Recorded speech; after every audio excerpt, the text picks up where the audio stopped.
দাঁড়িয়ে জনমানুষ তো একদমই নেই।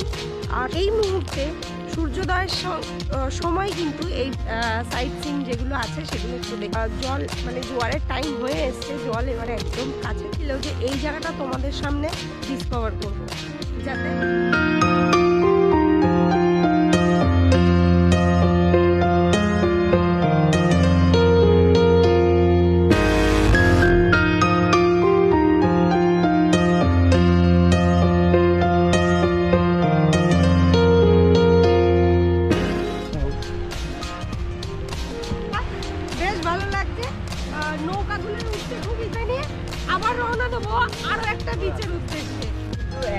কাছ থেকে দেখবে তোমরা রঘুরাম সর্দার বিচে।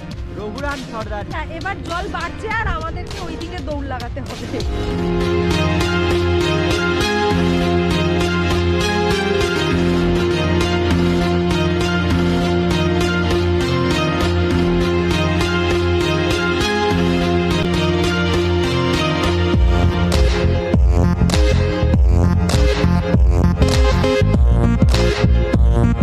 নমস্কার বন্ধুরা, মমস ক্রিয়েশনের আরও একটা ডেস্টিনেশন ব্লগে আমরা তোমাদের স্বাগত জানাই।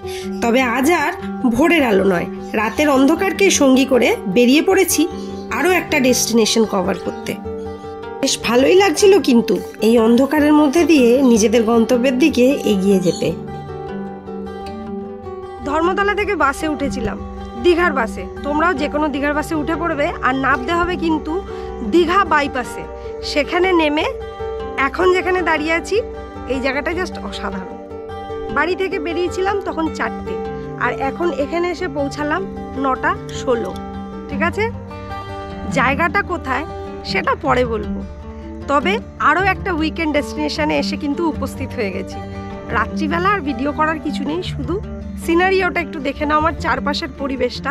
বাকিটা কাল সকালবেলার জন্য ওয়েট করো।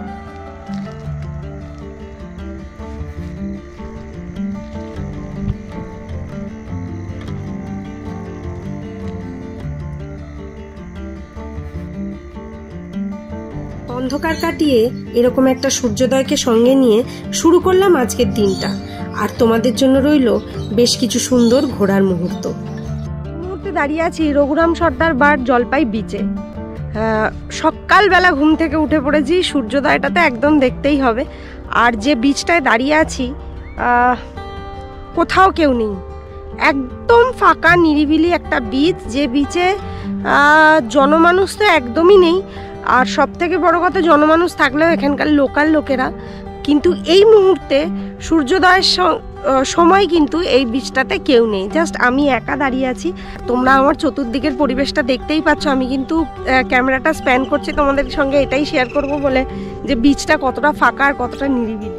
ভোরের আলো গায়ে মেখে সবাই সবার কাজে ব্যস্ত হয়ে পড়েছে। কত দায়িত্বের কাজ দেখো, মাটি খুঁড়ছে আর তুলে জড়ো করছে। দারুণ না ব্যাপারটা? আমি তো অনেকটা সময় কাটিয়ে দিয়েছি দেখতে দেখতে। তাহলে এবার পালা গেস্ট হাউসের ভেতরটা দেখে নেওয়ার, শ্রীকৃষ্ণ গেস্ট হাউস। তাহলে চলে এসো। তো এই মুহূর্তে শ্রীকৃষ্ণ গেস্ট হাউসের ভেতরেই আমরা আছি।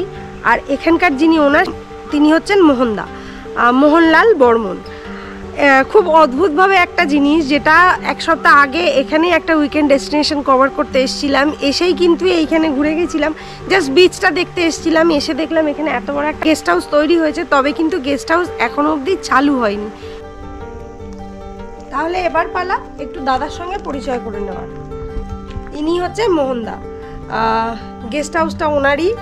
আর অদ্ভুতভাবে এত সুন্দর আপ্যায়ন পেয়েছি যেটা বলে বোঝাতে পারবো না। খুব সুন্দরভাবে আপ্যায়ন করেছে দাদা। এই হচ্ছে দাদার গেস্ট হাউস। আর তোমাদের কাছে যেটা বলার থাকবে, যারা একদম আনটাচড কিছু পেতে চাইছো, মানে নেচারের মাঝখানে অথচ লোকজন নেই, তাহলে কিন্তু দাদার এই গেস্ট হাউসে আসতেই হবে। প্রকৃতিকে এইভাবে উপভোগ করার আনন্দটাই অন্যরকম। গাছ থেকে পেঁপে পেরে আজ রান্না হবে, আর এই পেঁপেই কিন্তু দুপুরের খাবারে সার্ভ হবে। যাই হোক, যতক্ষণ রান্না হচ্ছে ততক্ষণ একটু ঘুরে আসি চলো। দেখতে হবে না যে জায়গাটায় এসছি সেখান থেকে কি কি দেখার জিনিস আছে। গেস্ট হাউসের কলা গাছে সারা রাতে যেটুকু শিশিরের জল পড়েছিল সেটুকু শিশিরের জলকে গায়ে মেখে নিচ্ছে এই সানবারটা। কি মজার না? টোটো এসে গেছে, এখান থেকে আমরা কিন্তু যে যে সাইট সিন গুলো করা যাবে সেগুলোর জন্য বেরিয়ে পড়েছি। তোমরাও চলো দেখে নেবে এখান থেকে কি কি সাইট সিন করা যেতে পারে।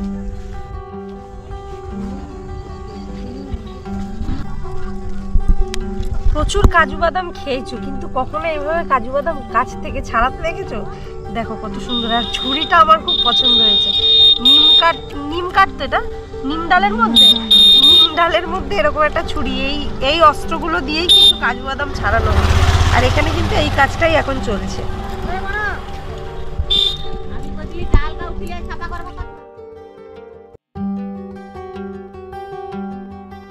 এই মুহূর্তে যে জায়গাটায় দাঁড়িয়ে আছি, আগে এখানে জেটি ছিল, আর জেটির সংলগ্ন জায়গায় ছিল শুকনো মাছের কারবার। কিন্তু যে কোনো কারণবশত এই সব এখন এখানে আর নেই।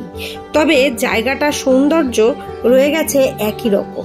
অদ্ভুত সুন্দর এই জায়গাটা। কোথাও না গিয়ে যদি মনে করছো এখানে এসে বসে থাকবে, তাহলেও কিন্তু সময়টা বেশ ভালোই কেটে যাবে। সাইট সিন যাওয়ার পথে রাস্তার সৌন্দর্য নজর কেড়েছে। শুধু সৌন্দর্য নয়, ঝা চকচকে পরিষ্কার সুন্দর একটা রাস্তা। এই মুহূর্তে দাঁড়িয়ে আছি হরিপুর বিচ, একদম নতুন। বিশ্বাস করো আমার বিচটা এত ভালো লেগেছে, তোমাদেরকে আমি মানে জাস্ট ভাষায় বোঝাতে পারবো না। বিচে আসার রাস্তাটাও জাস্ট অসাধারণ। আর চতুর্দিকে ওই শুটকি মাছের কারবার চলছে, শুকনো হচ্ছে। আর বিচটা দেখো, জাস্ট ভাস্ট একটা বিচ, এত বড়, কিন্তু লোক নেই। আমার এইটা সব থেকে ভালো লেগেছে। আর এখানে প্রচুর নৌকা আছে। আর এখানে এসে জানতে পারলাম বিভিন্ন নৌকায় কিন্তু বিভিন্ন মাছ ধরা হয়, মানে সব নৌকায় কিন্তু সব মাছ হয় না। ওই পাশের যে নৌকাগুলো আছে ওই নৌকাগুলোয় তোপসে মাছ ধরা হয়। মানে ব্যাপারটা দারুণ। আর বিচটা এখানটা একটুখানি একটা চর আছে, আর বিচটা নেমে গেছে। আমার তো দারুণ লেগেছে। তোমরাও আসো, আর সমুদ্রে একটু কাছাকাছি যাওয়া যাক।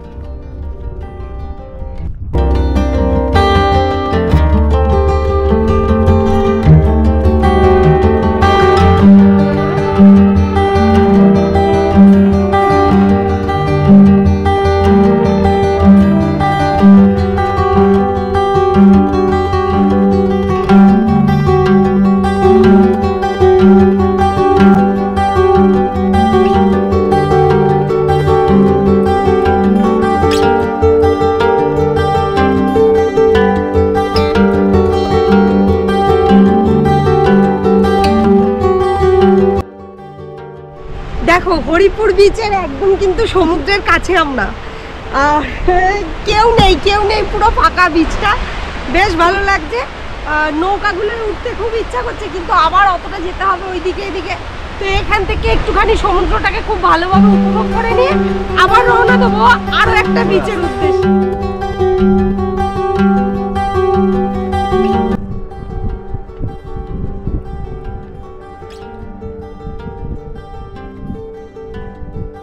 কি বলতো এটা? কোরাল। তাহলে ভাবো বিচটা কতটা মানে আনটাচ, যে পাড়ে কোরাল এসেছে আর জ্যান্ত। হরিপুর বিচের বেশ অনেকটা অংশ জুড়েই কিন্তু চলে এই শুকনো মাছের কারবার। সমুদ্র থেকে মাছ তোলা হয়, আর সেই মাছই কিন্তু সমুদ্রের পাড়ে এইভাবে শুকনো করা হয়। তবে যারা শুকনো মাছ খেতে ভালোবাসো তাদের জন্য কিন্তু সুবর্ণ সুযোগ। তোমরা চাইলে এখান থেকে কিন্তু শুকনো মাছ কিনেও নিয়ে যেতে পারো। এখানে এটা কি হচ্ছে বলো তো? মাছ শুকনো করে সেই মাছকে গুঁড়ো করেই কিন্তু মাছের খাবার তৈরি হচ্ছে। মানে এটাই হচ্ছে মাছের চা, যেটা দিয়ে মাছ ধরা হয়।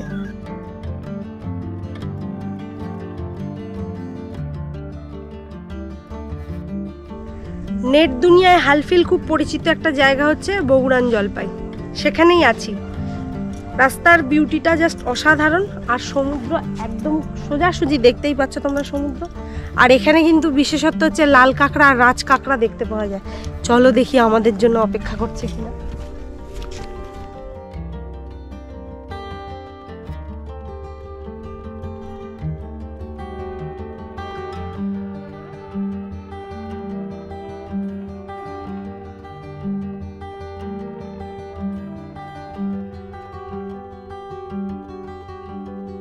সাইট সিন কমপ্লিট করে ফেরার পথে রাজার শখ হলো জাল ফেলবে। তবে জাল ফেলা কি আর অত সহজ কাজ? যেটা যার কাজ সেই ভালো পারে।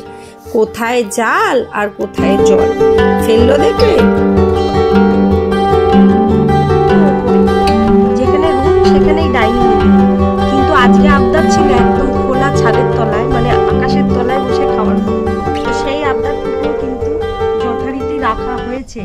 আর পেছন দিকে পুকুর, আর সামনে খাওয়ার, আর মাথার উপরে আকাশ। ব্যাপারটা দারুণ। ভেবেছিলাম প্রথমে সমুদ্রের ধারে বসে খাবো, কিন্তু তারপরে ভাবলাম না, ওখানে খেতে গেলে ভাতের সঙ্গে বেশ খানিকটা বালিও খেয়ে নিতে হবে। তো সেটা ক্যান্সেল করে এখন এখানে এসেছি। আর খাবারে কি কি আছে দেখে নাও। সব থেকে বড় কথা হচ্ছে এই জায়গাটা এতটা নিজের মতন লাগছে যেটা বলে বোঝাতে পারবো না। অন্য কোনো জায়গায় এইরকম ফিল না হলেও এখানে এই ফিলটা হয়েছে। যেরকম আজকে নিরামিষ খাবো বলেই দিয়েছিলাম যে যেটাই হবে নিরামিষ রান্না হবে, কোনো আমিষ জিনিস খাবো না। কেন প্রত্যেক দিন এরকম ভিডিও করতে গিয়ে মাছ মাংস ডিম খেয়ে খেয়ে একদম এলিয়ে যাচ্ছে বলে একদম আমিষ বাদ দিয়ে নিরামিষ বলেছিলাম। তো নিরামিষের কত রকম রান্না হয়েছে দেখো। ভাত, পাঁপড় ভাজা, বরবটি ভাজা, আলু ভাজা পোস্ত ছড়িয়ে, স্যালাড দিয়েছে, শুক্তো, পেঁপে দিয়ে ডাল, আর এটা একটা পুঁই শাকের তরকারি। অনেক কিছু। তাহলে একদম পুরো ঘরের মতন পরিবেশে যদি এসে দুটো একটা দিন ছুটি কাটিয়ে যেতে ইচ্ছা করে, তাহলে কিন্তু অবশ্যই একবার এখানে আসতেই হবে, এখানে ভিজিট করতেই হবে। তা না হলে কিন্তু অনেক কিছু। তাহলে চলো এবারে তোমাদেরকে একটু গেস্ট হাউসটা ঘুরিয়ে দেখিয়ে দিই। এই শ্রীকৃষ্ণ গেস্ট হাউসে টোটাল 12টা রুম আছে। একতলায় 6টা রুম আর দোতলায় 6টা রুম। একতলায় 6টা রুমের একদম কর্নারের ঘর থেকে তোমরা জানলা খুললে সিভি দেখতে পাবে। আর আমরা যে রুমটায় আছি সেই রুম থেকেও কিন্তু জানলা খুললে সিভি। এই হচ্ছে এখানকার ডাইনিং এরিয়া, বিশাল বড়। অনেক লোক একসঙ্গে বসে কিন্তু খাবার খেতে পারবে এই ডাইনিং এরিয়ায়। আর এই হচ্ছে এখানকার কিচেন। কিচেনটা দেখেছো? সেটাও কিন্তু বেশ অনেকটাই বড়।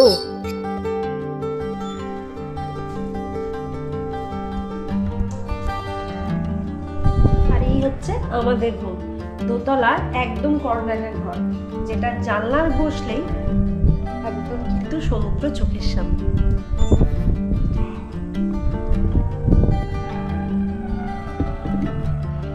তাহলে জানলা থেকে যদি এইভাবে সমুদ্র দেখা যায়, তার থেকে বেশি আর কি চাওয়ার থাকতে পারে বলো? আমার তো রুমটা খুব ভালো লেগেছে। আর এইভাবে জানলায় বসে বসে সমুদ্র দেখবো, এটা বেশ ভালো ব্যাপার। আরো একটা জিনিস দেখানো বাকি রয়েছে, এটা হচ্ছে ছাদ। ছাদেও তোমাদের নিয়ে যাবো, তবে এখন নয়, বিকেলের দিকে। সবশেষে এখন যে বিষয়টা নিয়ে আমার ভিউয়ার্সদের জানার আগ্রহ হচ্ছে, সেটা হচ্ছে রুম রেন্ট আর খাওয়া দাওয়া। সেটা আমি বলবো না, সেটা স্বয়ং দাদা নিজেই বলে দেবেন যে রুম রেন্ট কি আছে আর খাওয়া দাওয়া কি আছে। তাহলে রুম রেন্ট বলুন। রুম রেন্ট হচ্ছে 10টা টু 10টা, মানে এদিন সকাল 10টা টু পরের দিন সকাল 10টা। আচ্ছা, 1000 টাকা। 1000 টাকা। একটা রুমে কজন থাকে? রুম ক্যাপাসিটি 2 জন অ্যাডাল্ট আর একজন ছোট ছেলে, বাচ্চা, অথবা তার সঙ্গে যদি কেউ ছোট থাকে তাহলে এইটা। আচ্ছা, আর খাওয়া দাওয়ার সিস্টেমটা কি? খাওয়া দাওয়ার সিস্টেম সারাদিনে টিফিন, চা করে, এবং যদি মাটন মিল হয় 700 টাকা, আর যদি চিকেন মিল অথবা মাছ মিল হয় তাহলে 500 টাকা। মানে ব্যাপারটা হচ্ছে এরকম, আমি একটু তোমাদের ব্রেকআপ দিই। যেরকম হচ্ছে কি, দাদার এখানে তোমরা সকালবেলা এলে, সকালবেলা আসার সাথে সাথে দাদা তোমাদের একটা ওয়েলকাম ড্রিঙ্ক প্রোভাইড করছে। ব্রেকফাস্টের পরে দিচ্ছে লাঞ্চ, বিকেলে একটা স্ন্যাকিং থাকছে, রাত্রিবেলা থাকছে দাদার আইদার চিকেন অর মাটন। যদি তোমরা মাটন নিচ্ছ সারাদিনের মিলের সাথে তাহলে 700 টাকা, আর যদি তোমরা চিকেন নিচ্ছ রাত্রে তাহলে সেক্ষেত্রে 500 টাকা, তাই তো? হ্যাঁ, ঠিক আছে, এটাই। আর অতি অবশ্যই এটা জানিয়ে রাখা উচিত, অনেক জায়গায় এটা দেয় না। পরের দিন সকালবেলা তোমাদের বেরোতে হয়তো একটু লেট হচ্ছে, সেক্ষেত্রে কিন্তু ব্রেকফাস্ট দাদাই প্রোভাইড করে দেবে। আর একটা জিনিস যেটা তোমরা ফ্রিতে পাবে, ছাদে বসে কিন্তু সমুদ্রটাকে একদম করতে পারবে। বাড়ি তো আর যেতে ইচ্ছা করছে না, কিন্তু ফিরতে হবে। বাড়ি ফেরাটা খুব বেশি ইম্পর্টেন্ট।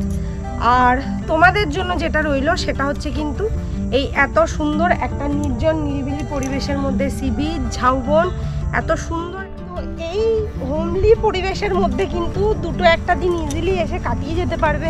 খুব ভালো লাগবে। আমার ব্যক্তিগত অভিজ্ঞতা থেকে বললাম। আরও একটা জিনিস যেটা বলে দিই, যেটা কাকু বললেন কিন্তু বলা হয়নি, তোমরা সবাই এতদিন ধরে সমস্ত গেস্ট হাউসের ভেতরে আগুন পুড়েছো শীতে, এই শীতে যদি কেউ আসো ওপেন কিন্তু বিচের সামনে আগুনের ব্যবস্থা হয়ে যাবে, যেটা তোমরা বিচে বসে চেয়ারে বসে আগুন পোহাতে পারবে। আর আজকের ভিডিওটা যদি তোমাদের ভালো লেগে থাকে তাহলে কিন্তু অবশ্যই একবার এখানে ভিজিট করতেই হবে, এটা ভুলে গেলে চলবে না। তার কারণ এত সুন্দর একটা পরিবেশ যেটা তোমাদের সঙ্গে শেয়ার করলাম, সেই পরিবেশটা যদি এসে সচক্ষে না দেখো তাহলে আর কি দেখবে। তাহলে যদি ভিডিওটা ভালো লাগে তাহলে একটা লাইক করে দেবে, কমেন্ট সেকশনে জানাবে ভিডিওটা তোমাদের কেমন লাগলো।